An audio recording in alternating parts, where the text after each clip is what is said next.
Hello दोस्तों, नमस्कार। हमारे YouTube channel teaching with Chaudhary पर आप लोगों का बहुत बहुत स्वागत है। दोस्तों, हम इस चैनल पे आप लोगों को टीचिंग से संबंधित वीडियो प्रोवाइड करेंगे। आज इस टॉपिक पे हम लोग एलसीएम और एचसीएफ पर बात करेंगे, बहुत बेसिक से। तो दोस्तों, लघुत्तम समापवर्तक क्या है? टॉपिक है हमारा लघुत्तम समापवर्तक।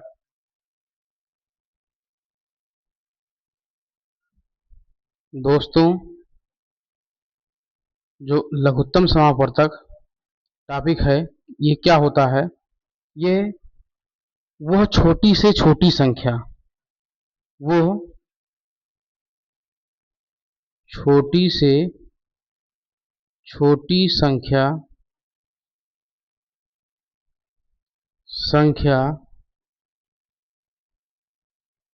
जो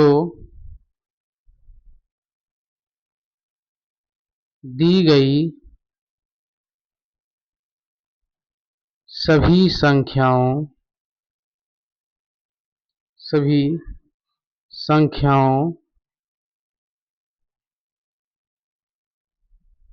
से पूरी तरह विभाजित हो जाए। क्या हो जाए?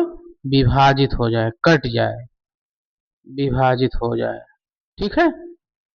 और दोस्तों, अगर हम एचसीएफ की बात करें, मतलब महत्तम समापवर्तक क्या है? महत्तम समापवर्तक।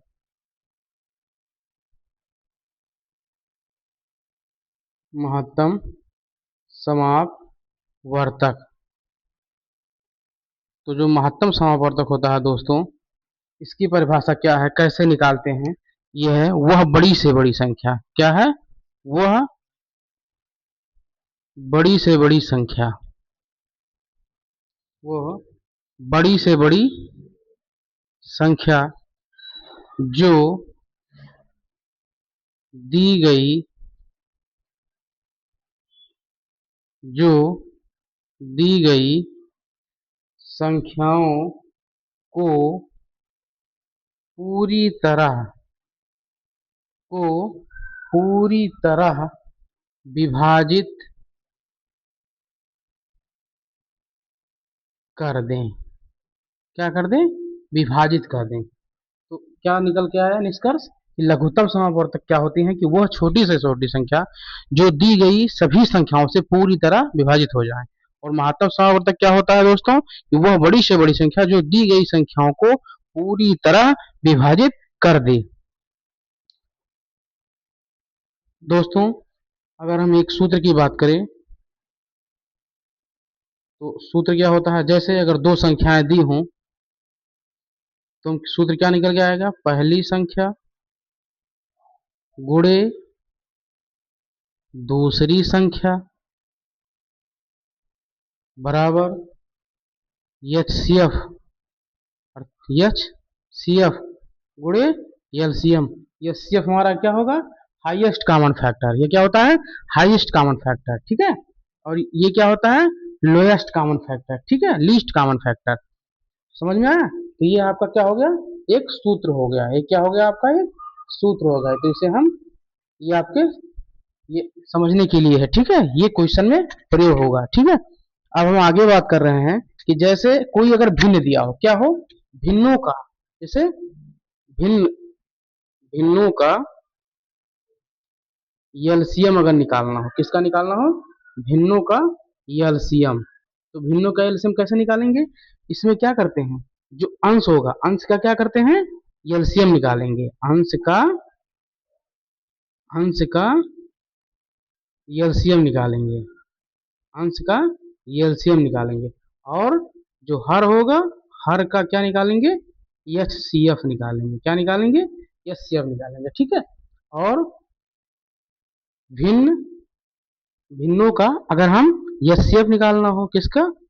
भिन्नों का अगर एचसीएफ निकालना हो तो क्या है?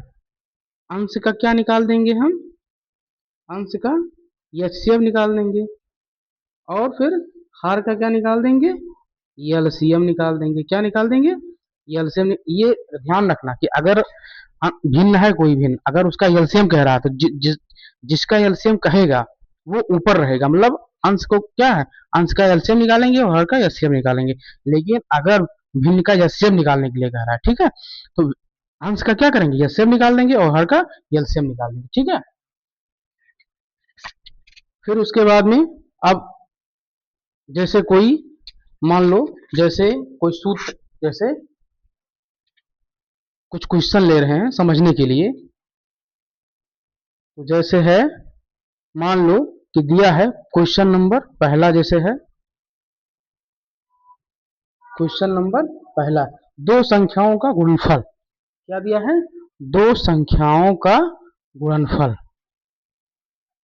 दो संख्याओं का गुणनफल।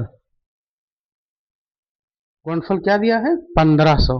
क्या दिया है, 1500। और उसका एचसीएफ, और एचसीएफ क्या दिया है, कितना दिया है, 10 दिया है, ठीक है। तो हमें क्या याद करना है, एलसीएम बताओ, तो क्या है, तो एलसीएम ज्ञात करो, एलसीएम ज्ञात कीजिए, ठीक है। अब हम क्या करेंगे, इसका हल निकालेंगे कैसे। अब एक सूत्र बताए हैं ऊपर वाला, क्या है, जैसे पहली संख्या गुणे दूसरी संख्या बराबर एचसीएफ गुणे एलसीएम, ठीक है। तो इसी सूत्र को हम लिख देंगे। तो सूत्र के अनुसार, सूत्र के अनुसार क्या है, संख्याओं का गुणनफल, संख्याओं का गुणनफल बराबर एचसीएफ गुणे एलसीएम, ठीक है। तो दो संख्याओं का गुणनफल क्या है, दिया गया है 1500 दिया गया है, ठीक है। और एचसीएफ कितना दिया है, 10 दिया है, गुणे और एलसीएम हमें ज्ञात करना है, तो इसे हमें टच नहीं करना, ठीक है। एक जीरो से एक जीरो काट देंगे तो 150 बचा, और एलसीएम क्या निकल गया है, तो ऐसे हम इसे लेफ्ट साइड में कर दें, तो हमारा एलसीएम क्या निकल के आया, 150। तो यही आपका क्या हो जाएगा, आंसर हो जाएगा, ठीक है। समझ में आया। अगर हम जैसे दोस्तों, अब इसके आगे हम एक क्वेश्चन की और बात करेंगे। जैसे क्वेश्चन हमारा है, कह रहा है कि अगर क्या है, अगर 4, 6 और क्या है 8 मिनट के अंतराल पर, के अंतराल पर क्या है, के अंतराल पर 3 घंटियां बजती हैं। क्या है, 3 घंटियां बजती हैं, 3 घंटियां बजती हैं, ठीक है। तो मैं कितने समय बाद, तो मैं कितने समय बाद फिर एक साथ बजेंगी। दोस्तों, इस क्वेश्चन को करने से पहले ध्यान से देखो, ये क्वेश्चन क्या हमें बता रहा है, क्या करने के लिए। जैसे कह रहा है कि 4, 6 और 8 मिनट के अंतराल पर 3 घंटियां क्या है, बजती है, तो मैं कितने समय बाद फिर एक साथ बजेंगी। तो क्या करेंगे, जैसे इन तीनों की बात कर रहा है, क्या है, इन तीनों घंटियों की बात कर रहा है, इतने इतने अंतराल पर, ठीक है। तो फिर हम क्या करेंगे, इसका हम लासा निकाल देंगे। तो क्या दिया है, 4, 6 और 8, ऐसे लिख लें कि 4, 6 और 8 का लासा, ठीक है। तो 4, 6, 8 का लासा, तो सबसे पहले सबसे छोटी गिनती, तो 2 दूनी 4, 2 तिहाई 6, 2 चौके 8, ठीक है। तो 2 का नाम 2, फिर 3 कटेगा नहीं, 2 दूनी 4, फिर 3, 1 और ये 3। अब क्या करेंगे, इसे हम गुणे के अभाज्य गुणनखंड है, ठीक है, इसे गुणे के रूप में लिख लो। तो क्या हो जाएगा, 2 दूनी 4, दूनी 8, त्रिक 24, तो कितना आ गया, 24 मिनट। तो ये जो घंटियां हैं वो कितने समय बाद एक साथ बजेंगी, 24 मिनट बाद। कितने बाद, 24 मिनट बाद। तो दोस्तों, आज के इस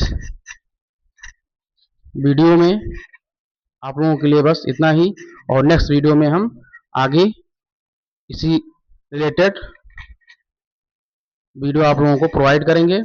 और अगर हमारे चैनल पे आप लोग नए हैं तो हमारे चैनल को टीचिंग विद चौधरी चैनल को लाइक और सब्सक्राइब जरूर करें, जिससे आप लोगों को आने वाली जो वीडियो का नोटिफिकेशन आप लोगों तक पहुंचते रहे। धन्यवाद।